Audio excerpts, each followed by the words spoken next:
Axlar. Axlar. Axlar. Inte axlar, axlar. Axlar. Exactly. No, it's Swedish now. Vi kommer att prata om hur man tränar axlarna på ett optimalt sätt och vi har min gode vän här som ska ta oss igenom det. Så axlarna kommer bestå av 3 delar som jag vill att han pratar om. Yeah, absolutely. So if you're unfamiliar with the anatomical structure of our delt, we have 3 different divisions, okay? I'm sure many of you are familiar with our anterior front delt, our lateral or side delt, there's no medial, and our posterior or rear delt. But within that, we have additional subdivisions within our shoulder, at least 7 subdivisions. They all originate, okay, from the front of our clavicle all the way to the spine of our scapula, and they insert onto the lateral side of our humerus, okay? They play a role in our ability to flex our shoulder, extend it, go through horizontal shoulder adduction, abduction, and they don't play a role in adduction, but they do help with shoulder extension. Now, if you are trying to train the delts, okay, or you're trying to bias or work a certain subdivision, the first thing you need to pay attention to is the fiber orientation of those delt fibers. So for example, in the video, something you'll see is us demonstrating a vertical press or a dumbbell shoulder press.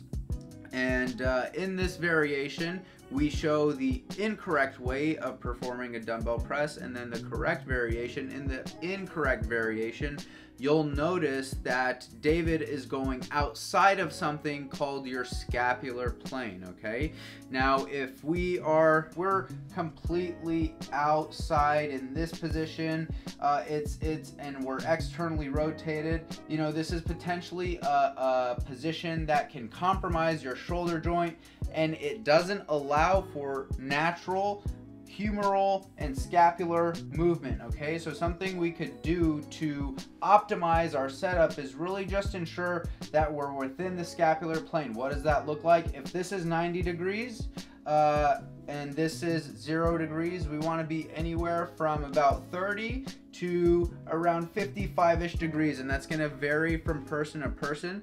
But you know, one of the most important things with a vertical press or dumbbell press is that we are setting up the movement in a position to where we're targeting these anterior delt fibers, and pressing within the scapular plane is something that allows us to do that. So a question, like a discussion with this biasing thing could be like, why do we really want to bias the fiber orientation? Because some people will argue and say like, that's not optimal, you can do, the body will adapt and you can you can add more load or less load. So why is it so important to, if the goal is to build a specific part of the muscle, why do you want to have it aligned with the fiber orientation? Even if it makes sense, some will argue it doesn't matter, just lift and be safe with the load.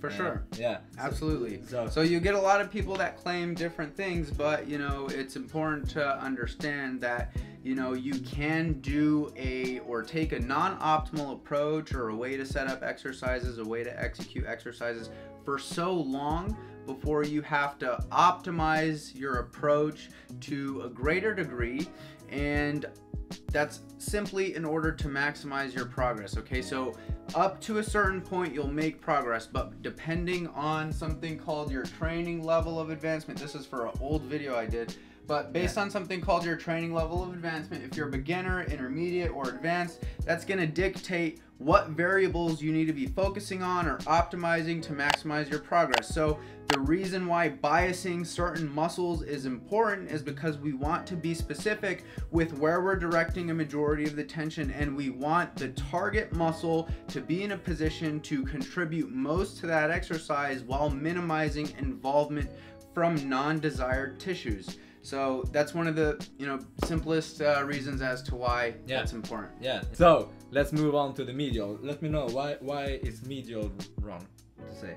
Well, the anatomical name is lateral. Okay. So if you want to call it something else than lateral, you could just call it your side delt. Side delt. There's no medial. sidan. No medial. No medial. Okay, great. So the lateral, sidan, alltså inte framsidan och inte baksidan. Sidan. What do we want to think about here? Again, same principles apply with the lateral head of the delt. You want to be ensuring you're within the scapular plane and setting up the exercise to where the target muscle is in a position to contribute the most to that exercise.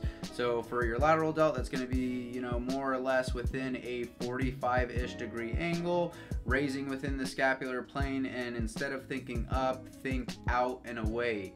And you know, a lot of people tend to utilize excessive momentum for lateral raises. Something you could simply do to help minimize that excessive momentum is basically just placing your chest on an inclined bench and creating a counterbalance by leaning into it.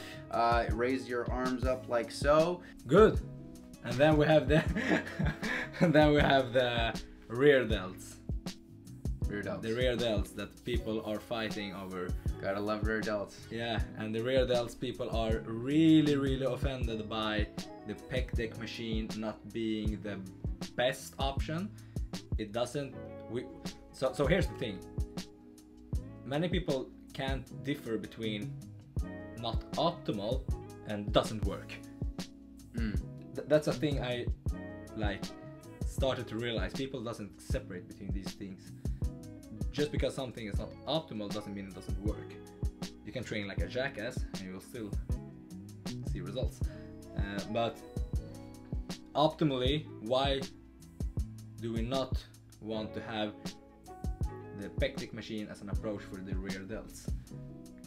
So it's very important to understand that everything is context dependent. So while some people may like the reverse pec deck as a way for training the rear delts, if you love it from a preference standpoint, then by all means do the exercise. And you have to keep in mind that sometimes preference and enjoyment with the appropriate level of effort is still going to be a variable that could potentially drive progress. So there may be some merit to programming that exercise if you enjoy it. However, from a anatomical understanding of the rear delt, okay, and how the fibers are oriented, how the fibers run, and based on, you know, some investigations in the literature for the moment arms of the muscles spanning the glenohumeral joint, Freya Hick et al., great study.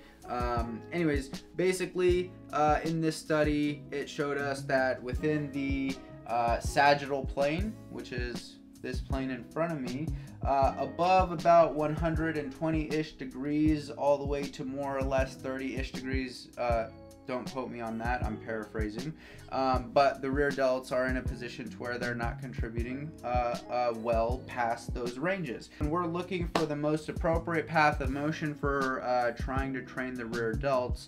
The first thing we need to look at is its fiber orientation. So let's go ahead and take a look here. Its fibers run at about a 45-ish degree angle, okay? So if we're trying to set the rear delts up in a position to contribute well to an exercise, we want the arm more or less abducted or to his side at about a 45-ish degree angle. Whereas in the reverse pec deck machine, if we raise his arm above that 45-ish degree angle to about 90 degrees, then we see how the fibers of the rear delts are not in a position to where, you know, they're going to contribute well to the exercise. And it's also placing, you know, muscles in the upper back and the lower traps in a stronger position to just contribute.